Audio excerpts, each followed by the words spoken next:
The first thing we learn from here is young people, do not enter into debates and argumentations that waste your time on superficial things that do not benefit you. If you remember in a class in the past, I gave a hadith which some people misunderstood.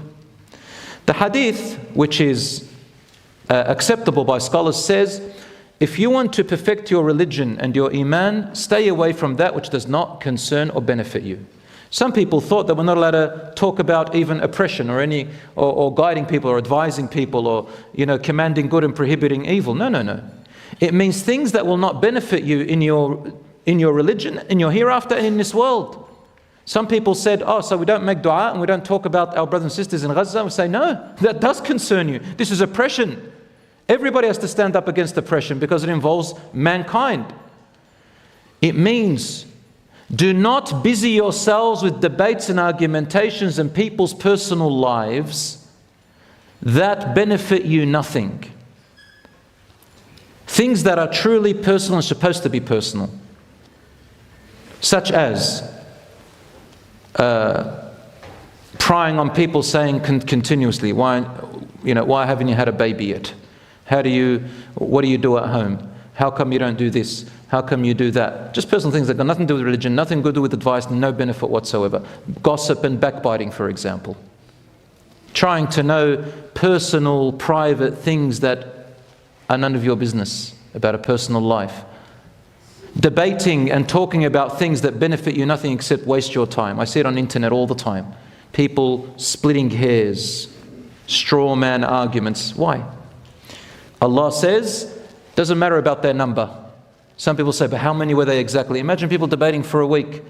There were 8, there were 9. No, the dog was the 10th. No, I reckon the scriptures are right. What for? Allah says, who cares? Your Lord knows how many they were. It doesn't really matter. What matters is the purpose and what we learn from them. They were a young people, full of energy, full of strength. They didn't fear talking about the truth. They ran away with their religion because they were persecuted because of their religion. And this means that a person should migrate and leave a land in which their religion is persecuted. You are not allowed to practice your deen there. You are imprisoned if you pray. You are imprisoned if you're seen to eat pork, for example. You are imprisoned for standing up to show that you're, a person of such and such a belief. You're persecuted. Or a place which affects your religion directly and realistically turns you away from your religion. These boys, they ran away with their religion because they knew if they were going to stay there, they were going to be persecuted with their religion and probably even be caused to forcefully move away from their religion because of torture.